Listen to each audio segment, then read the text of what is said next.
ಬೆಂಗಳೂರಿನ Wilson ಗಾರ್ಡನ್ನಲ್ಲಿ cylinder ಸ್ಫೋಟ ಸಂಭವಿಸಿದೆ. ಅಡುಗೆ ಸಿಲಿಂಡರ್ ಸ್ಫೋಟದಿಂದಾಗಿ 3 ಮನೆಗಳು ಛಿದ್ರವಾಗಿದೆ. 3 ಶೀಟ್ನ ಮನೆಗಳು ಮತ್ತು ಆ ಮನೆಯ ಗೋಡೆಗಳು ಎಲ್ಲವೂ ಕೂಡ ಛಿದ್ರವಾಗಿದೆ. ಅಡುಗೆ ಸಿಲಿಂಡರ್ ಸ್ಫೋಟಗೊಂಡು 3 ಮನೆಗಳಿಗೆ ಹಾನಿಯಾಗಿದೆ. ಮನೆಯ 3 ಸದಸ್ಯರು ಕೂಡ ಗಂಭೀರವಾಗಿ ಗಾಯಗೊಂಡಿದ್ದಾರೆ. ಸ್ಥಳೀಯ ಆಸ್ಪತ್ರೆಗೆ ಗಾಯಾಳುಗಳನ್ನ ದಾಖಲು ಮಾಡಲಾಗಿದೆ. ಆಡುಗೋಡಿ ಪೊಲೀಸರಿಂದ ಸ್ಥಳ ಪರಿಶೀಲನೆ ನಡೆದಿದೆ. ಆಡುಗೋಡಿ ಪೊಲೀಸರಿಂದ ಸ್ಥಳ ಪರಿಶೀಲನೆಯನ್ನು ನಡೆಸಲಾಗಿದೆ. ಗಾಯಾಳುಗಳನ್ನು ಆಸ್ಪತ್ರೆಗೆ ದಾಖಲಿಸಿ ತಕ್ಷಣವೇ ಚಿಕಿತ್ಸೆಯನ್ನು ನೀಡಲಾಗ್ತಾ ಇದೆ. 3 ಆ ಮನೆಯ ಸದಸ್ಯರು ಗಂಭೀರವಾಗಿ ಗಾಯಗೊಂಡಿದ್ದಾರೆ. ಸಿಲಿಂಡರ್ ಸ್ಫೋಟ ಸಂಭವಿಸಿದ್ರಿಂದಾಗಿ ಶೀಟ್ನ ಮನೆಗಳು ಅವೆಲ್ಲವೂ ಕೂಡ 3 ಶೀಟ್ನ ಮನೆಗಳು ಕೂಡ ಛಿದ್ರವಾಗಿದೆ. ನೋಡಿ, ವಿಜುವಲ್ಸ್ ಅಲ್ಲಿ ಗಮನಿಸ್ತಾ ಇದ್ದೀವಿ ನಾವು. 3 ಶೀಟ್ನ ಮನೆಗಳು ಕೂಡ ಸಂಪೂರ್ಣವಾಗಿ ನೆಲಸಮಗೊಂಡಿದೆ. ಮನೆಯ ಗೋಡೆಗಳು, ಶೀಟ್ಗಳೆಲ್ಲವೂ ಕೂಡ ಛಿದ್ರವಾಗಿದೆ. ಈ ಒಂದು ಅವಘಡದಲ್ಲಿ 3 ಮಂದಿ ಗಂಭೀರವಾಗಿ ಗಾಯಗೊಂಡಿದ್ದಾರೆ. ಆಸ್ಪತ್ರೆಗೆ ದಾಖಲಿಸಿ 3 ಚಿಕಿತ್ಸೆಯನ್ನು ನೀಡಲಾಗ್ತಾ ಇದೆ. ಸ್ಥಳಕ್ಕೆ ಭೇಟಿ ನೀಡಿ ಪರಿಶೀಲನೆಯನ್ನು ನಡೆಸಲಾಗ್ತಾ ಇದೆ. ಸಿಲಿಂಡರ್ ಸ್ಫೋಟದಿಂದಲೇ ಈ ಒಂದು ಅವಘಡ ಸಂಭವಿಸಿದೆ ಅಂತ ಹೇಳಲಾಗ್ತಾ ಇದೆ. ನೋಡಿ, ಎಲ್ಲ ಜೋಡಿ ಮನೆಗಳದು 3 ಕೂಡ ಈ ಸಿಲಿಂಡರ್ ಸ್ಫೋಟದಲ್ಲಿ ಸಂಪೂರ್ಣವಾಗಿ ಛಿದ್ರಗೊಂಡಿದೆ.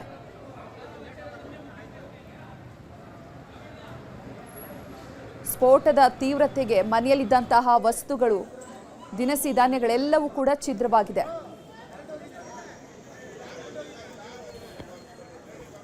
ಇನ್ನು ಈ ಬಗ್ಗೆ ಹೆಚ್ಚಿನ ಮಾಹಿತಿಯನ್ನು ನೀಡೋದಕ್ಕೆ ನಮ್ಮ ಪ್ರತಿನಿಧಿ ಗಂಗಾಧರ್ ನೇರ ಸಂಪರ್ಕದಲ್ಲಿ ಜಾಯಿನ್ ಆಗ್ತಿದ್ದಾರೆ. ಗಂಗಾಧರ್, ಸಿಲಿಂಡರ್ ಸ್ಫೋಟದಿಂದಲೇ ಈ ಒಂದು ಅವಘಡ ಸಂಭವಿಸಿರುವಂತದ್ದ, ಗಂಭೀರವಾಗಿ ಗಾಯಗೊಂಡವರ ಸ್ಥಿತಿ ಇವಾಗ ಯಾವ ರೀತಿ ಇದೆ, ಎಲ್ಲಿ ಚಿಕಿತ್ಸೆಯನ್ನು ಪಡೀತಿದ್ದಾರೆ?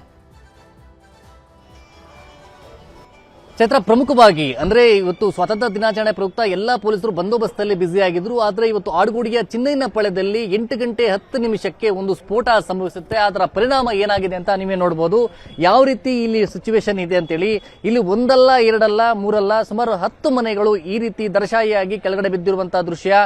ಅಂದ್ರೆ ಇವು ಸುಮಾರು ಅಂದ್ರೆ ಇಲ್ಲಿ ಹೇಳ್ತಾ ಇರುವಂತದ್ದು, ಕೆಲವರು ಹೇಳ್ತಾರೆ ಸಿಲಿಂಡರ್ ಒಂದು ಸೋರಿಕೆಯಾಗಿ ಅದೊಂದು ಬ್ಲಾಸ್ಟ್ ಆಗಿ ಇಷ್ಟು ದೊಡ್ಡ ಪ್ರಮಾಣದಲ್ಲಿ ಆಗಿದೆ ಅಂತೇಳಿ. ಆದ್ರೆ ಇಲ್ಲಿ ಕೇವಲ ಸಿಲಿಂಡರ್ ಅಷ್ಟೇ ಆಗಿರೋದಿಲ್ಲ, ಇದು ಬೇರೆ ರೀತಿಯಾಗಿ ದೊಡ್ಡ ಪ್ರಮಾಣದಲ್ಲಿ ಈ ರೀತಿಯಾಗಿ ಬ್ಲಾಸ್ಟ್ ಆಗಿದೆ ಅಂತೇಳಿ ಕೆಲವರು ಅನುಮಾನಾಸ್ಪದವಾಗಿ ವ್ಯಕ್ತಪಡಿಸ್ತಾ ಇರುವಂತದ್ದು.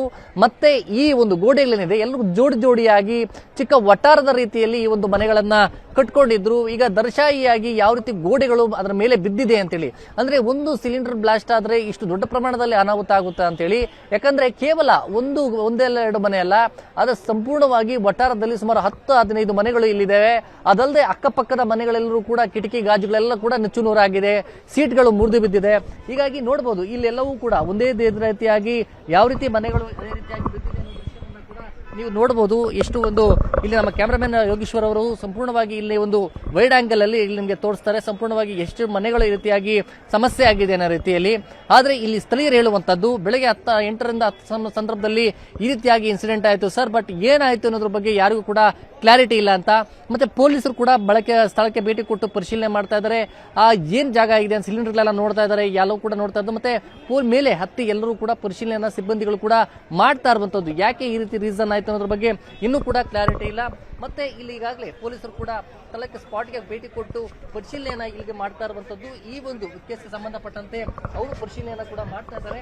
ಈ ಕೇಸ್ಗೆ ಸಂಬಂಧಪಟ್ಟ ನೋಡಬಹುದು ಈ ಒಂದು ಮನೆಯ ಸಂಪೂರ್ಣವಾಗಿ ನಜ್ಜುಗುಜ್ಜಾಗಿರುವಂತದ್ದು. ಆದ್ರೆ ಈಗ ಆಡುಗೋಡಿ ಪೊಲೀಸರಾಗಿರ್ಬೋದು ಮತ್ತೆ ಆಗ್ನೇಯ ವಿಭಾಗದ ಪೊಲೀಸರೆಲ್ಲರೂ ಕೂಡ ಇಲ್ಲಿ ಸ್ಪಾಟ್ಗೆ ಭೇಟಿ ಕೊಟ್ಟು ಪರಿಶೀಲನೆ ಮಾಡ್ತಾ ನೋಡಬಹುದು ಕೆಳಗಡೆ ಯಾವ ರೀತಿ ಅಲ್ಲೆಲ್ಲವೂ ಕೂಡ ಕೆಳಗಡೆ ಬಿದ್ದಿದೆ ಅಂತ. ಕೇವಲ 3-4 ಮನೆ ಅಲ್ಲ, 10-15 ಮನೆಗಳು ಯಾವ ತರ ಬಿದ್ದಿದೆ ಅನ್ನೋ ದೃಶ್ಯವನ್ನ ಕೂಡ ನೀವು ನೋಡಬಹುದು. ಈಗ ಫೈರ್ ಡಿಪಾರ್ಟ್ಮೆಂಟ್ ಅವರಾಗಿರ್ಬೋದು ಮತ್ತೆ ಸ್ಥಳೀಯ ಪೊಲೀಸರೆಲ್ಲರೂ ಕೂಡ ಸ್ಥಳಕ್ಕೆ ಭೇಟಿ ಕೊಟ್ಟು ಪರಿಶೀಲನೆ ಮಾಡಿದ್ದಾರೆ. ಮತ್ತೆ ಒಂದು ಸೋಕೋ ಟೀಮ್, FSL ಟೀಮ್ ಅವರು ಕೂಡ ಬಂದಿದ್ದಾರೆ.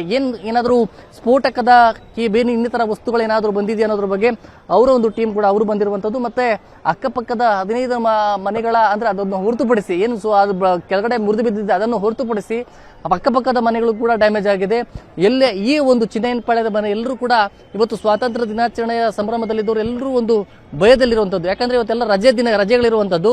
ಹೀಗಾಗಿ ಸಾಕಷ್ಟು ಜನ ಮನೆಯಲ್ಲಿದ್ರು ಅಂತ. ಆದ್ರೆ ಪ್ರಾಥಮಿಕವಾಗಿ ಹೇಳುವಂತದ್ದು ಸುಮಾರು 8-10 ಮಂದಿಗೆ ಗಾಯಗಳಾಗಿದೆ ಅಂತೇಳಿ. ಆದ್ರೆ ಇಲ್ಲಿ ಇನ್ನೂ ಕೂಡ ಅಧಿಕೃತವಾಗಿ ಪೊಲೀಸರು ಹೇಳಬೇಕಾಗಿದೆ ಎಷ್ಟು ಜನ ಒಂದೊಂದು ಮನೆಯಲ್ಲಿದ್ರು ಅಂತೇಳಿ. ಆದ್ರೆ ಈ ಮನೆ ಏನಿದೆ ಚಿಕ್ಕದಾದಂತ ಮನೆಗಳಿರುವಂತದ್ದು. ಆ ಒಂದು ಮನೆಗಳು ನೋಡಬಹುದು, ಆ ಸ್ಪೇಸ್ ಎಷ್ಟು ಗೋಡೆ ಸಂಪೂರ್ಣವಾಗಿ ಬಿದ್ದಿರುವಂತಹ ಒಂದು ಸ್ಪೇಸ್ ಏನಿದೆ ಅದರಲ್ಲಿ ಸುಮಾರು ಒಂದು 2-3 ವಾಸವಾಗಬಹುದು. ಆದ್ರೆ ಅವ್ರು ಹೇಳ್ತಾರದ್ದು, ಸ್ಥಳೀಯರು ಹೇಳುವಂತದ್ದು ಒಂದಿಬ್ರು ಒಬ್ಬೊಬ್ರು ಈ ಮನೆಯಲ್ಲಿ ವಾಸವಾಗ್ತಾ ಇದ್ರು ರೀತಿಯಲ್ಲಿ ಅವರು ಕೂಡ ಹೇಳ್ತಾ ಇರುವಂತದ್ದು. ರಜೆ ಇರೋದ್ರಿಂದ ಸಾಕಷ್ಟು ಜನ ಮನೆಯಲ್ಲೇ ಇರ್ತಾರೆ. ಇಂತಹ ಸಂದರ್ಭದಲ್ಲಿ ಈ ಒಂದು ಸ್ಫೋಟ ಸಂಭವಿಸಿದೆ. 3 ಮನೆಯಲ್ಲ ಹಲವಾರು ಮನೆಗಳು ಧ್ವಂಸವಾಗಿರುವಂತದ್ದು, ಛಿದ್ರ ಆಗಿರುವಂತದ್ದು ಅಲ್ಲಿ ಕಾಣಿಸ್ತಾ ಇದೆ. ಆ ಬೇರೆ ಮನೆಗಳಿದ್ದಂತಹ ಸದಸ್ಯರು ಅವ್ರ ಪರಿಸ್ಥಿತಿ ಹೇಗಿದೆ, ಅವರು ಒಂದು ಚಿಕಿತ್ಸೆಯನ್ನ ಪಡೀತಾ ಇದ್ದಾರೆ, ಅವ್ರು ಏನ್ ಹೇಳ್ತಾರೆ ಈ ಸ್ಫೋಟ ಸಂಭವಿಸಿದಂತಹ ಸಂದರ್ಭದ ಬಗ್ಗೆ, ಮತ್ತೆ ಗಂಭೀರವಾಗಿ ಗಾಯಗೊಂಡವರ ಪರಿಸ್ಥಿತಿ ಹೇಗಿದೆ ಈಗ? ಎಸ್ ಚೈತ್ರ, ಅಂದ್ರೆ ಈಗ ಸೀರಿಯಸ್ ಆಗಿ ಗಾಯಗೊಂಡಂತವ್ರು ಏನಿದ್ದಾರೆ ಅವರೆಲ್ಲರೂ ಕೂಡ ಸ್ಥಳೀಯ ಖಾಸಗಿ ಆಸ್ಪತ್ರೆ ಮತ್ತೆ ಗೌರ್ಮೆಂಟ್ ಆಸ್ಪತ್ರೆಗೆ ಶಿಫ್ಟ್ ಮಾಡಿದ್ದಾರೆ. ಸೆಂಟ್ ಜಾನ್ ಆಸ್ಪತ್ರೆಗೆ ಕೆಲವರನ್ನ ಶಿಫ್ಟ್ ಮಾಡಿರೋ ಬಗ್ಗೆ ಪೊಲೀಸರು ಕೂಡ ಹೇಳ್ತಾ ಇರುವಂತದ್ದು. ಆದ್ರೆ ಸ್ಥಳೀಯರಿಗೂ ಸರಿಯಾದಂತ ಕ್ಲಾರಿಟಿ ಇಲ್ಲ ಏನಾಗಿದೆ ಅಂತೇಳಿ. ಆದ್ರೆ ಮನೆಯಲ್ಲಿ ಅಕ್ಕಪಕ್ಕದ ಮನೆಯವರಿಗೆ ಯಾವುದೇ ರೀತಿ ಸಮಸ್ಯೆ ಆಗಿಲ್ಲ. ಆದ್ರೆ ಮನೆಗಳು ಬಿರುಕು ಬಿಟ್ಟಿರುವಂತದ್ದು ಮತ್ತೆ ಡ್ಯಾಮೇಜ್ ಆಗಿರುವಂತದ್ದು ಈ ಒಂದು ಕ್ಲಾರಿಟಿ, ಈ ಒಂದು ದೃಶ್ಯ ಇಲ್ಲಿ ನೋಡಬಹುದು. ಯಾಕಂದ್ರೆ ನಾವೀಗ ಮೇಲಿನ ಭಾಗದಲ್ಲಿ ಅಂದ್ರೆ ಪಕ್ಕದ ಮನೆ ಏನಿಲ್ಲಿ ಇನ್ಸಿಡೆಂಟ್ ಆಗಿದೆ ಅದರ ಪಕ್ಕದ ಮನೆಯ ಮೇಲ್ಭಾಗದಲ್ಲಿ ನಾವಿರುವಂತದ್ದು. ಈ ರೀತಿಯಾದ ಇನ್ಸಿಡೆಂಟ್ ಏನಿದೆ, ಇನ್ಸಿಡೆಂಟ್ಗೆ ಸಂಬಂಧಪಟ್ಟಂತೆ ಇಲ್ಲಿ ಪೊಲೀಸರು ಕೂಡ ಒಂದು ಭೇಟಿ ಕೊಟ್ಟು ಅವರು ಪರಿಶೀಲನೆಯನ್ನ ಸದ್ಯಕ್ಕೆ ಮಾಡ್ತಾ ಇದ್ದಾರೆ ಇಲ್ಲಿ ಏನಾಗಿದೆ ಅಂತ. ಜೊತೆಯಲ್ಲಿ ಅದೇ ರೀತಿಯಾಗಿ ಗ್ಲಾಸ್ಗಳು ಪುಡಿ ಆಗಿರುವಂತದ್ದು, ಅಕ್ಕಪಕ್ಕ ಮನೆಯದು ಸಮಸ್ಯೆ ಆಗಿರುವಂತದ್ದು ದೃಶ್ಯವನ್ನ ಕೂಡ ನೀವು ನೋಡಬಹುದು. ಇಲ್ಲಿ ಸಂಪೂರ್ಣವಾಗಿ ಈ ಒಂದು ಮನೆಯಲ್ಲೂ ಕೂಡ ಇದು ಸ್ಫೋಟದ ತೀವ್ರತೆಗೆ ನೋಡಬಹುದು. ಎಲ್ಲವೂ ಕೂಡ ಅಲ್ಲಿ ಸಮಸ್ಯೆ ಆಗಿರುವಂತದ್ದು. ಏನಾಯ್ತು ಬೆಳಗ್ಗೆ ಇನ್ಸಿಡೆಂಟ್ ಅಂತ ಅವರನ್ನ ಮಾತಾಡ್ಸೋಣ. ಬೆಳಗ್ಗೆ ಇವರು ಕೂಡ ಇದ್ದಾರೆ ಇಲ್ಲಿ ಏನಿದ್ದಾರೆ ಅವರನ್ನ ಅವರು ಕೂಡ ಭಯಭೀತರಾಗಿದ್ದಾರೆ, ಏನು ಇದರಲ್ಲಿ ಸಮಸ್ಯೆ ಆಗಿದೆ ಅನ್ನೋದ್ರ ಬಗ್ಗೆ. ಅನಂತರ ಅಂದ್ರೆ ಈ ಇನ್ಸಿಡೆಂಟ್ ಏನಾಗಿದೆ, ಈ ಇನ್ಸಿಡೆಂಟ್ಗೆ ಸಂಬಂಧಪಟ್ಟಂತೆ ಪೊಲೀಸರು ಸ್ಥಳಕ್ಕೆ ಭೇಟಿ ಕೊಟ್ಟು ಪರಿಶೀಲನೆ ಮಾಡ್ತಾ ಇರುವಂತದ್ದು. ಜೊತೆಯಲ್ಲಿ ಈ ಏನಾಗಿದೆ ಅನ್ನೋದ್ರ ಬಗ್ಗೆ ಯಾರಿಗೂ ಕೂಡ ಸರಿಯಾದಂತ ರೀತಿಯಲ್ಲಿ ಕ್ಲಾರಿಟಿ ಇಲ್ಲ. ಈಗ ನೋಡಬಹುದು ನಾವು ಇನ್ನೊಂದು ದೃಶ್ಯವನ್ನ, ಅಂದ್ರೆ ಪಕ್ಕದ ಮನೆಯ ಒಂದು ದೃಶ್ಯಗಳನ್ನ ಕೂಡ ನಾವು ನೋಡಿಸಬಹುದು ಏನಾಗಿದೆ ಸಮಸ್ಯೆ ಅಂತೇಳಿ. ಜೊತೆ ಕೆಳಗಡೆ ಭಾಗದ ಒಂದು ದೃಶ್ಯವನ್ನ ನೋಡಬಹುದು. ಒಂದು ಶೀಟ್ ಏನಿದೆ ನೋಡಿ, ಶೀಟ್ ಸಂಪೂರ್ಣವಾಗಿ ಎದ್ದು ಬಂದಿರುವಂತಹ ದೃಶ್ಯವನ್ನ ನೋಡಬಹುದು. ಅದು ಬೀರು ಮನೆಯ ಇದನ್ನೇ ಕೆಳಗಡೆ ಬಿದ್ದಿದೆ. ಅಂದ್ರೆ ಒಂದರ ಮೇಲೆ ಒಂದು ಕೆಳಗಡೆ ಕಟ್ಕೊಂಡಿದ್ದಾರೆ. ಅಂದ್ರೆ ಕೆಳಗಡೆ ಒಂದು ಪೊಸಿಷನ್, ಮೇಲೆ ಒಂದು ಪೊಸಿಷನ್ ರೀತಿಯಲ್ಲಿ ಕಟ್ಕೊಂಡಿದೆ. ಆ ಬೀರು ಕೂಡ ಕೆಳಗಡೆ ಬಿದ್ದಿರುವಂತದ್ದು. ಹೀಗಾಗಿ ಸೋಕು ಟೀಮ್ ಎಲ್ಲರೂ ಕೂಡ ಪಗಡೆ ಪಾತ್ರೆ, ಮನೆಯ ವಸ್ತುಗಳು, ದವಸ ಧಾನ್ಯಗಳು ಎಲ್ಲವೂ ಕೂಡ ಸಂಪೂರ್ಣವಾಗಿ ನಜುಗುಜ್ಜಾಗಿ ಬಿದ್ದಿರುವಂತದ್ದು. ಅಲ್ಲಿ ನೋಡಬಹುದು ಪಾತ್ರೆ ಪಗಡಾರಿಗಳೆಲ್ಲವೂ ಕೂಡ ಯಾವ ರೀತಿ ಕೆಳಗಡೆ ಬಿದ್ದಿದೆ ಅಂತೇಳಿ.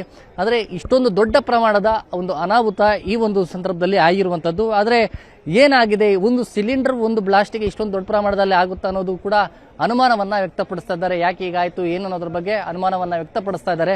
ಆದ್ರೆ ಸದ್ಯದ ಮಟ್ಟಿಗೆ ಇನ್ನೂ ಕೂಡ ಕ್ಲಾರಿಟಿ ಯಾರಿಗೂ ಸಿಗ್ತಾ ಇಲ್ಲ. ಈಗ ಅಧಿಕೃತವಾಗಿ ಪೊಲೀಸ್ ಅಧಿಕಾರಿಗಳು ಆ ಬಗ್ಗೆ ಕ್ಲಾರಿಟಿಯನ್ನು ಕೊಡಬೇಕಾಗುತ್ತೆ. ಮತ್ತೆ ಈ ಒಂದು ಮನೆ ಏನಿದೆ, ಈ ಒಂದು ಮನೆಯ ಮೇಲ್ಭಾಗದಲ್ಲಿ ಗೋಡೆಗಳನ್ನ ಕಟ್ಕೊಂಡಿದ್ದಾರೆ.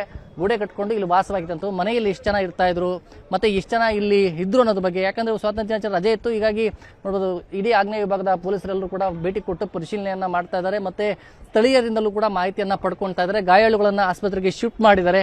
ಎಷ್ಟು ಜನದ ಹೀಗಾಗಿದೆ ಏನು ಅನ್ನೋದ್ರ ಬಗ್ಗೆ ಇನ್ನಷ್ಟೇ ಅದಕ್ಕೆ ಅಧಿಕೃತವಾದಂತಹ ಮಾಹಿತಿ ಸಿಗಬೇಕಾಗಿರುವಂತದ್ದು. ಒಟ್ಟಿನಲ್ಲಿ ಸ್ಥಳೀಯವಾಗಿ ಅಂದ್ರೆ ಪಕ್ಕಪಕ್ಕದ ಮನೆಯ ಸೀಟ್ಗಳೆಲ್ಲ ಕೂಡ ಯಾವ ರೀತಿ ಅಂದ್ರೆ ಇಲ್ಲಿ ಈ ಕಡೆ ಹೊಡೆದಿರುವಂತದ್ದು, ಅಂದ್ರೆ ಈ ಕಡೆ ಬ್ಲಾಸ್ಟ್ ಆಗಿರುವಂತದ್ದು, ಅದರ ಪರಿಣಾಮವಾಗಿ ಅಕ್ಕಪಕ್ಕದ ಮನೆಯ ಸೀಟ್ಗಳೆಲ್ಲವೂ ಕೂಡ ಬಿರುಕು ಬಿಟ್ಟಿರುವಂತಹ ಒಂದು ದೃಶ್ಯವನ್ನ ನೀವು ನೋಡಬಹುದು, ಯಾವ ರೀತಿ ಇಲ್ಲಿ ಸಮಸ್ಯೆ ಆಗಿದೆ ಅಂತೇಳಿ. ಈಗ ಯಾರನ್ನು ಕೂಡ ಇಲ್ಲಿ ಒಳಗಡೆ ಬಿಡ್ತಾ ಇಲ್ಲ, ಯಾಕಂದ್ರೆ ಎಲ್ಲಾ ಗೋಡೆಗಳು ಬಿರುಕು ಬಿಟ್ಟು ಕೆಳಗಡೆ ಬಂದಿದೆ. ಆ ಸಣ್ಣ ಯಾರಾದ್ರೂ ಹೋದ ಸಂದರ್ಭದಲ್ಲಿ ಅಪಾಯ ಆಗುತ್ತೆ ಅನ್ನೋ ಕಾರಣಕ್ಕೆ ಯಾರನ್ನು ಕೂಡ ಒಳಗಡೆ ಬಿಡ್ತಾ ಇಲ್ಲ. ಎಲ್ಲ ಪೊಲೀಸರು ತಮ್ಮ ಸುಪರ್ದಿಗೆ ಈ ಒಂದು ಜಾಗವನ್ನ ತೆಗೆದುಕೊಂಡಿದ್ದಾರೆ. ಇನ್ನಷ್ಟೇ ಈ ಕೇಸ್ಗೆ ಏನ್ ಕಾರಣ ಏನನ್ನೋದ್ರ ಬಗ್ಗೆ ಇನ್ನಷ್ಟೇ ಗೊತ್ತಾಗಬೇಕಾಗಿದೆ ಇನ್ಸಿಡೆಂಟ್ ಆಗೋದಕ್ಕೆ. ಮತ್ತೆ ಕೆಲವರು ಸ್ಥಳೀಯರು ಹೇಳುವಂತದ್ದು ಸಿಲಿಂಡರ್ ಬ್ಲಾಸ್ಟ್ ಆಗಿದೆ ಅಂತ ಹೇಳಿ. ಆದ್ರೆ ಕೆಲವರು ಹೇಳ್ತಾ ಇರುವಂತದ್ದು ಇಲ್ಲ, ಇದು ಬೇರೆ ರೀತಿಯಾದಂತಹ ಸ್ಫೋಟ ದೊಡ್ಡ ಪ್ರಮಾಣದಲ್ಲಿ ಆಯ್ತು ಅನ್ನೋ ರೀತಿಯಲ್ಲಿ ಹೇಳ್ತಾ ಇದ್ದಾರೆ. ಅದೇ ನಿಜಕ್ಕೂ ಕೂಡ ಈ ನಿಗೂಢವಾದಂತಹ ಸ್ಫೋಟ ಇಲ್ಲಿ ಆಗಿರುವಂತದ್ದು ಕಾರಣ ಏನು, ಯಾಕೆ ಈ ರೀತಿ ಆಯ್ತು, ಯಾರ್ಯಾರು ಇಲ್ಲಿ ವಾಸವಾಗಿದ್ರು ಅನ್ನೋದ್ರ ಬಗ್ಗೆ ಇನ್ನಷ್ಟೇ ಪೊಲೀಸರಿಂದ ಸರಿಯಾದಂತ ಮಾಹಿತಿ ಗೊತ್ತಾಗಬೇಕಾಗಿರುವಂತದ್ದು. ಗಂಗಾಧರ್, ಇನ್ನು ಒಂದು ಸಿಲಿಂಡರ್ ಸ್ಫೋಟದಿಂದಾಗಿ ಈ ರೀತಿ ಸುತ್ತಮುತ್ತ 10 ಮನೆಗಳಿಗೆ ಡ್ಯಾಮೇಜ್ ಆಗುವಂತಹ ನಿಟ್ಟಿನಲ್ಲಿ ಅಷ್ಟರ ಮಟ್ಟಿಗೆ ಸ್ಫೋಟ ಸಂಭವಿಸುವಂತದ್ದು ಕಡಿಮೆ. ಈ ನಿಟ್ಟಿನಲ್ಲಿ ಅಧಿಕಾರಿಗಳು ಯಾವ ರೀತಿ ಪೊಲೀಸ್ ಅಧಿಕಾರಿಗಳು ತನಿಖೆಯನ್ನು ನಡೆಸುತ್ತಿದ್ದಾರೆ, ಅಲ್ಲಿ ಅವಶೇಷಗಳ ಅಡಿಯಲ್ಲಿ ಕೂಡ ಯಾರಾದ್ರೂ ಸಿಲುಕಿರುವಂತಹ ಶಂಕೆ ವ್ಯಕ್ತಪಡಿಸುತ್ತಿದ್ದಾರಾ, ರಕ್ಷಣಾ ಕಾರ್ಯಾಚರಣೆ ಯಾವ ರೀತಿ ನಡೀತಾ ಇದೆ? ಎಸ್ ಚೈತ್ರ, ನಾನು ಅದೇ ರೀತಿಯಾಗಿ ಇಲ್ಲಿ ದೃಶ್ಯವನ್ನ ಇಲ್ಲಿ ತೋರಿಸುವಂತ ಪ್ರಯತ್ನವನ್ನ ನಾನು ಇಲ್ಲಿ ಮಾಡ್ತೇನೆ. ಯಾವ ರೀತಿ ಇಲ್ಲಿ ಮನೆಯಲ್ಲಿ ಕೆಳಗಡೆ ಅಂದ್ರೆ ಸಂಪೂರ್ಣವಾಗಿ ಪೊಲೀಸರು ಇಲ್ಲಿ ಒಂದು ಕಾರ್ಯಾಚರಣೆಯನ್ನ ನಡೆಸ್ತಾ ಇದ್ದಾರೆ ಅಂತ ಹೇಳಿ ನಾವು ತೋರಿಸುವಂತ ಕೆಲಸವನ್ನ ಮಾಡ್ತೇನೆ. ಆದ್ರೆ ಸಂಪೂರ್ಣವಾಗಿ ಈ ಜಾಗದಲ್ಲಿ ಸಂಪೂರ್ಣವಾಗಿ ಎಲ್ಲರೂ ಕೂಡ ಸಾಕಷ್ಟು ಇಲ್ಲಿ ಕಿರಿಕಿರಿ ಆದಂತಹ ಜಾಗ, ಈ ಒಂದು ಕಿರಿಜಾದ ಜಾಗದಲ್ಲಿ ಅವರು ಒಂದು ಏನು ಕಟ್ಕೊಂಡಿದ್ರು, ಈಗ ಮನೆಗಳನ್ನ ಕಟ್ಕೊಂಡಿದ್ದಂಥದ್ದು, ಮತ್ತೆ ಇಲ್ಲಿ ಪರಿಶೀಲನೆಯನ್ನ ಕೂಡ ಅವರು ಮಾಡ್ತಾ ಇದ್ರು. ಪೊಲೀಸರು ಕೂಡ ಸಾಕಷ್ಟು ಸಮಸ್ಯೆಯನ್ನ ಕಟ್ಕೊಂಡಿದ್ರು. ಸದ್ಯ ಈಗ ಅವರು ಕೂಡ ಸದ್ಯ ಎಲ್ಲ ಅಂದ್ರೆ ಅಕ್ಕಪಕ್ಕ ಮನೆಯಲ್ಲಿರುವ ಥರ ಎಲ್ಲರನ್ನೂ ಕೂಡ ಬೇರೆ ಕಡೆ ಶಿಫ್ಟ್ ಮಾಡ್ತಾ ಇರುವಂಥ ಒಂದು ದೃಶ್ಯವನ್ನ ಕೂಡ ನೀವು ನೋಡ್ಬೋದು. ದೃಶ್ಯವನ್ನ ನೋಡ್ಬೋದು, ಬೇರೆ ಬೇರೆ ಕಡೆ ಎಲ್ಲವನ್ನ ಶಿಫ್ಟ್ ಮಾಡುವಂತಹ ದೃಶ್ಯವನ್ನ ಕೂಡ ಇಲ್ಲಿ ಮಾಡ್ತಾ ಇರುವಂತದ್ದು. ಸದ್ಯ ಪೊಲೀಸರು ಕೂಡ ಇಲ್ಲಿ ಇದ್ದಾರೆ, ಅವರು ಕೂಡ ಸ್ಪಾಟ್ಗೆ ಭೇಟಿ ಕೊಟ್ಟು ಅವರು ಕೂಡ ಒಂದು ಪರಿಶೀಲನೆಯನ್ನ ಮಾಡ್ತಾ ಇರುವಂತದ್ದು. ಸದ್ಯಕ್ಕೆ ಈ ಒಂದು ಇಲ್ಲಿ ಏನು ಸಮಸ್ಯೆ ಇನ್ಸಿಡೆಂಟ್ ಆಗದ ರೀತಿಯಲ್ಲಿ ಸ್ಥಳೀಯರು ಎಲ್ಲರೂ ಕೂಡ ಬೇರೆ ಕಡೆ ಶಿಫ್ಟ್ ಮಾಡ್ತಾ ಇದ್ದಾರೆ. ಸಂಪೂರ್ಣವಾಗಿ ಅಕ್ಕಪಕ್ಕದ ಗೋಡೆ ಮನೆಗಳೆಲ್ಲವೂ ಕೂಡ ಬಿರುಕು ಬಿಟ್ಟಿದೆ. ರೀಸನ್ ಏನಂತ ಸದ್ಯ ಅವ್ರಿಗೂ ಕೂಡ ಗೊತ್ತಿಲ್ಲ. ಎಲ್ಲ ಸಿಲಿಂಡರ್ಗಳೇನಿದಾವೆ ಇವೆಲ್ಲ ಸಿಲಿಂಡರ್ಗಳನ್ನ ಎತ್ತಿ ಸೈಡ್ಗೆ ಎಲ್ಲ ಕೂಡ ಇಡ್ತಾ ಇದ್ದಾರೆ, ಯಾರು ಕೂಡ ಇಲ್ಲಿ ಬರಬಾರದು ಅನ್ನೋ ನಿಟ್ಟಿನಲ್ಲಿ ಸಂಪೂರ್ಣವಾದಂಥ ಪೊಲೀಸರು ಈ ಒಂದು ಜಾಗದಲ್ಲಿ ತಮ್ಮ ಸುಪರ್ದಿಗೆ ಅವರು ಪೊಲೀಸರು ತೆಗೆದುಕೊಳ್ತಾ ಇರುವಂಥದ್ದು. ಅವರು ಕೂಡ ಪರಿಶೀಲನೆಯನ್ನ ಇಲ್ಲಿ ಸದ್ಯಕ್ಕೆ ಮಾಡ್ತಾ ಇದ್ದಾರೆ. ಏನಾಗಿದೆ ಅನ್ನೋದ್ರ ಬಗ್ಗೆ ಪೊಲೀಸರು ಕೂಡ ಮಾಹಿತಿಯನ್ನ ಪಡ್ಕೊಳ್ತಾ ಇರುವಂಥದ್ದು. ಸದ್ಯ ಪೊಲೀಸರು ಈ ಕೇಸ್ ಎಲ್ಲ ಸಂಪೂರ್ಣವಾಗಿ ಅಕ್ಕಪಕ್ಕದ ಗ್ಲಾಸ್ಗಳು ಎಲ್ಲವೂ ಕೂಡ ಚಲ್ಲಾಪಿಲ್ಲಿಯಾಗಿ ಬಿದ್ದಿರುವಂತಹ ಒಂದು ದೃಶ್ಯವನ್ನ ನೋಡಬಹುದು. ಅಂದ್ರೆ ಈಗ ಅಲ್ಲಿ ಸುತ್ತಮುತ್ತ ಯಾರ್ಯಾರಿದ್ರು ಎಲ್ಲರನ್ನೂ ಕೂಡ ಈಗ ಪೊಲೀಸರು ಹೊರಗಡೆ ಕಳಿಸಿದ್ದಾರೆ. ಸದ್ಯ ಈಗ ಶಾಸಕರಾಗಿರುವಂತಹ ಉದಯ್ ಗರುಡಾಚಾರ್ ಅವರು ಬಂದಿದ್ದಾರೆ.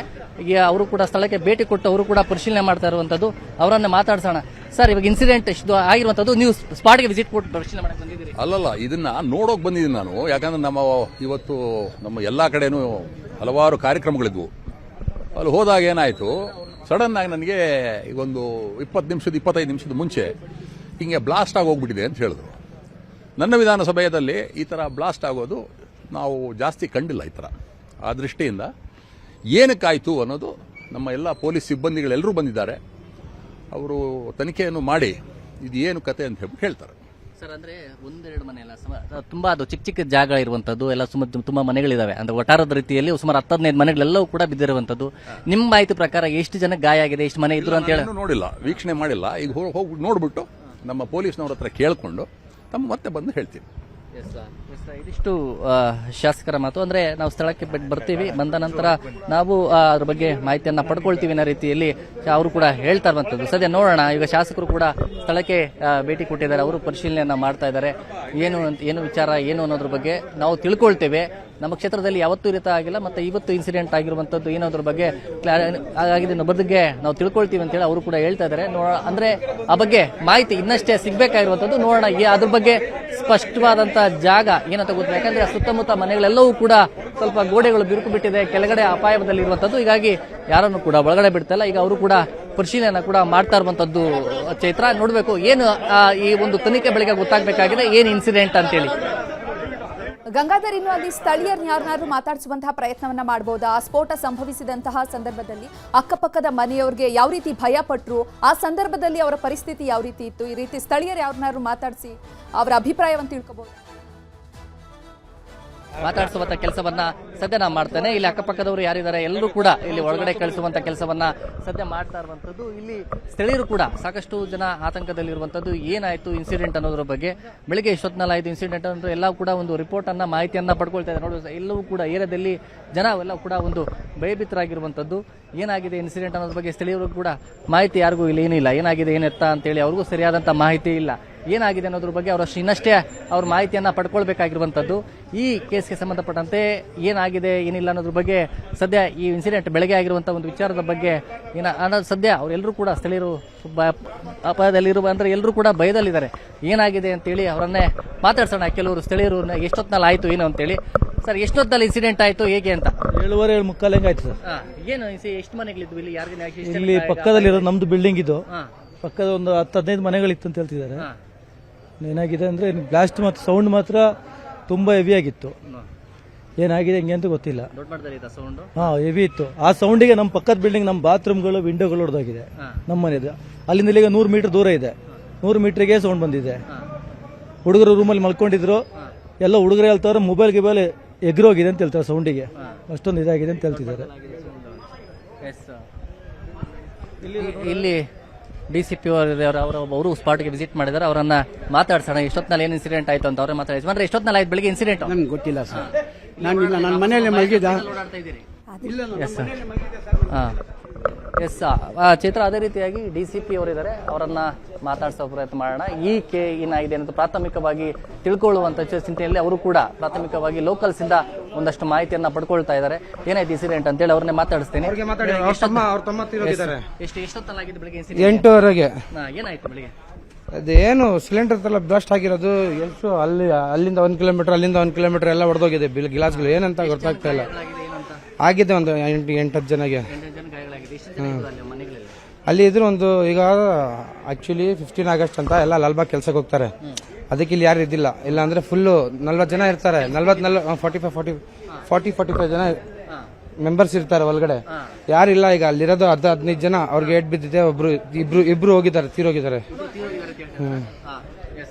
ಅಂದ್ರೆ ಸರಿಯಾದಂತ ಅಂದ್ರೆ ಏನು ಆಗಿದೆ ಅನ್ನೋದ್ರ ಬಗ್ಗೆ ಕ್ಲಿಯರ್ ಹೇಳ್ತಾ ಇದಾರೆ. ಅವರನ್ನೇ ಮಾತಾಡ್ಸೋಣ, ಅವರನ್ನೇ ಕರೆಸ್ತೀನಿ. ಈಗ ಆ ಹುಡುಗ ಇದ್ದಾನೆ, ಹುಡುಗನ ಗಾಯ ಆಗಿದೆ ಅಂತ. ನಿಮ್ಮ ತಮ್ಮ ಗಾಯ ಆಗಿದೆ ಹೇಗೆ ಅಂತ ನೀವು ಆಚೆ ಕಡೆ ಬಂದ್ಬಿಡಿ. ನೀವು ಆಚೆ ಕಡೆ ಬಂದ್ಬಿಡಿ. ಅವರನ್ನೇ ಮಾತಾಡ್ಸೋಣ. ಅವ್ರು ಗಾಯಾಳು ಇದ್ದಾರೆ, ಗಾಯಾಳು ತಮ್ಮ ಅಂದ್ರೆ ಅವರನ್ನೇ ಮಾತಾಡ್ತೀನಿ. ಏನಾಯ್ತು ಇನ್ಸಿಡೆಂಟ್ ಅಂತೇಳಿ ಸದ್ಯದಕ್ಕೆ ಎಲ್ಲರೂ ಕೂಡ ಪೊಲೀಸರು ಭೇಟಿ ಕೊಟ್ಟು ಪರಿಶೀಲನೆ ಮಾಡ್ತಾ ಇದ್ದಾರೆ. ಸದ್ಯ ಏನಾಯ್ತು ಇನ್ಸಿಡೆಂಟ್ ಅಂತ ಅವ್ರನ್ನ ಕೇಳಿದೆ. ಎಷ್ಟೊತ್ತಿನ ಆಯ್ತಪ್ಪ, ಏನಾಯ್ತು? 8 ಗಂಟೆ ಹಂಗೆ ನಾನು ಮಲ್ಕೊಂಡಿದ್ದೆ, ನಿದ್ದೆದಲ್ಲಿ ಇದ್ದೆ. ಅವಾಗ ಸೌಂಡ್ ಬಂತು ಢಮಾರ್ ಅಂತ. ನಾನು ಎದ್ದೋಲ್ದಿರಿ ನೋಡಿದೆ, ನಾನು ಎದ್ದೋಲಿಲ್ಲ ಹಂಗೆ ಅವಾಗನು. ಆಮೇಲೆ ಇದು ಗೋಡೆ, ದೊಡ್ಡದು ಗೋಡೆ. ನನ್ನ ತಮ್ಮ ತಂಗಿ ಮೇಲೆ ಅವ್ರ ಕೆಳಗಡೆ ಮಲ್ಕೊಂಡಿದ್ರು. ಅವ್ರ ಮೇಲೆ ಬಿದ್ದೋಗ್ಬಿಟ್ಟು ನಾನು ಎತ್ತಕ್ಕೆ ನೋಡಿದೆ, ನನಗೆ ಆಗಿಲ್ಲ. ಆಮೇಲೆ ನಮ್ಮಪ್ಪ 2 ಅಂಕಲ್ ಬಂದ್ರು, ಅವರು ಎದ್ರಿ, ಅವ್ರ ಕೈದಲ್ಲಿ ಏನೂ ಆಗಿಲ್ಲ. ನಮ್ಮಪ್ಪ ಹರ್ಕೊಂಡ್ ಬಂದ್ರಿ. ಆಮೇಲೆ ಅವ್ರು 3 ಜನ ಎತ್ತಕ್ಕೆ ಟ್ರೈ ಮಾಡಿದೆ, ಹಂಗೆ ಅವ್ರಿಗೇನು ಆಗಿಲ್ಲ. ಆಮೇಲೆ 8 ಜನ 9 ಜನ ಬಂದು ಎತ್ತಿ ಹಾಸ್ಪಿಟಲ್ ನನ್ನ ತಮ್ಮ ಅದು 10, ನಮ್ ತಂಗಿದು 8. ನಮ್ಮಮ್ಮನು ಇದ್ರು. ನಮ್ಮ ಅಮ್ಮಗೆ ಇದು ತಲೆಗೆ ಎಲ್ಲ ಏಟ್ ಬಿಟ್ಟಿದೆ. ಅವ್ರಿಗೇನು ಹಾಸ್ಪಿಟಲ್ಗೆ ಕರ್ಕೊಂಡು. ನಾವು 5 ಜನ ಇರ್ತೀವಿ. ನಮ್ಮಮ್ಮ, ನಮ್ಮಪ್ಪ, ನನ್ನ ತಮ್ಮ, ತಂಗಿ. ನಮ್ಮಪ್ಪ ಹೋಗಿ ಅಲ್ಲಿ ಮಸ್ಜಿದಿ ಹತ್ರ ಇದು ಮಾಡ್ತಾರೆ 15 ಆಗಸ್ಟ್, ಅಲ್ಲಿ ಹೋಗಿದ್ರು. ನಮ್ಮಮ್ಮ ಆಚೆ ಕಡೆ ಇದ್ರು. ನಾವು 3 ಜನ ಮಲ್ಕೊಂಡಿದ್ರು. ನಾನು ಈ ಸೈಡು ಇದು ಬೆಡ್ ಮೇಲೆ ಮಲ್ಕೊಂಡಿದ್ದೆ. ಅದೇ ಇದು ಹೋಗಿ ಇದು ಈ ಕಡೆ ಫಸ್ಟಲ್ಲಿ ಮಾಡಲಿ.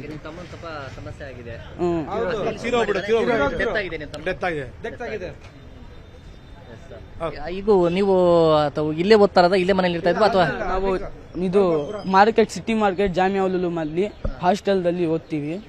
ನೆನ್ನೆ ಬಂದಿದ್ದು. ನೆನ್ನೆ ಇವತ್ತು 15 ಆಗಸ್ಟ್ ಇದೆ ಅನ್ನೋ ಕಾರಣಕ್ಕೆ ಇಲ್ಲಿಗೆ ಬಂದಿದ್ದ? ಇಲ್ಲ, ನಮ್ಗೆ ವಾರ ರಜಾ ಇರುತ್ತೆ. ಇದು ನೆನ್ನೆ ಬಿಟ್ಟು 1 ಗಂಟೆಗೆ, ನಾಳೆ 5 ಗಂಟೆಗೆ ಹೋಗ್ಬೇಕಿರುತ್ತೆ. ಮೊಹಮ್ಮದ್ ಮುಬಾರಕುಲ್ಲಾ ಮಲ್ಗಿದ್ದು. ಅದು ಅವ್ಳು ಬಿಡಿದ ತಕ್ಷಣ ಅವನು ಜೋರಾಗಿ ಕಿಚ್ಚೋದು ಸ್ಟಾರ್ಟ್ ಮಾಡ್ಬಿಟ್ಟ. ನಾನು ಎತ್ತಗೆ ಟ್ರೈ ಮಾಡಿದೆ, ನನ್ನ ಕೈದಲ್ಲಿ ಆಗಿಲ್ಲ. ಆಮೇಲೆ ಅಂಕಲ್ ನನಗೆ ಆಚೆ ಕಡೆ ಕಟ್ಬಿಟ್ಟೆ. ಅವರು 8-9 ಜನ ಬಂದು ಎಟ್ಟಿದ್ದು. ಇಮಿಡಿಯೇಟ್ಲಿ ಅಲ್ಲಿ ಹಾಸ್ಪಿಟಲ್ ಕರ್ಕೊಂಡು ಹೋದ್ರೆ ಹೆಂಗೆ ಅಂತ? ನಿಮ್ ತಂಗಿಗೂ ಏಟಾಗ್ಲಾಗಿದ್ಯಾ? ನನ್ನ ತಂಗಿ ಮೇಲೇನು, ಅವ್ರ ಎದುರ ಮೇಲೇನು ಇಲ್ಲಿ ತನಕ ಅದು ಇದು ಬಿಟ್ಬಿಟ್ಟಿದ್ದು ಗೋಳೆ. ನಾವು ಅವರು ಕಲ್ಕೊಂಡು ಹೋದ್ರು. ಆಮೇಲೆ ಇವಾಗೇನು ನನ್ನ ತಮ್ಮ ಏನು ಇದು ಹೇಳ್ತಾ ಇದ್ದಾರೆ. ಅಬ್ದುಲ್ ಲತೀಫ್. ಎಸ್ ಚಿತ್ರ ನೋಡ್ಬೇಕು ಅಂದ್ರೆ ಆ ಬಾಲಕನ ತಮ್ಮವೂ ಕೂಡ ಡೆತ್ ಆಗಿದೆ ಅನ್ನೋದ್ರ ಬಗ್ಗೆ ಹೇಳ್ತಾ ಇರುವಂತದ್ದು ಸದ್ಯ ನೋಡ್ಬೋದು. ಅಂದ್ರೆ ಎಲ್ಲರೂ ಕೂಡ ತುಂಬಾ ಆತಂಕದಲ್ಲಿರುವಂತದ್ದು. ಅವರು ನನ್ನ ತಮ್ಮ ಡೆತ್ ಆಗಿದ್ದಾನೆ ಅಂತ ಹೇಳ್ತಾ ಇದ್ದಾರೆ. ಆದ್ರೆ ಅಧಿಕೃತವಾಗಿ ಪೊಲೀಸರಿಂದ ಗೊತ್ತಾಗಬೇಕಾಗಿರುವಂತದ್ದು. ಅಂದ್ರೆ ಸುಮಾರು 8-10 ಮಂದಿಗೆ ಗಾಯಗಳಾಗಿದೆ. ಈಗ ಪೊಲೀಸರು ಕೂಡ ಸ್ಪಾಟ್ಗೆ ವಿಸಿಟ್ ಮಾಡಿ ಪರಿಶೀಲನೆ ಮಾಡ್ತಾ ಇರುವಂತದ್ದು. Chaitra, okay, thank you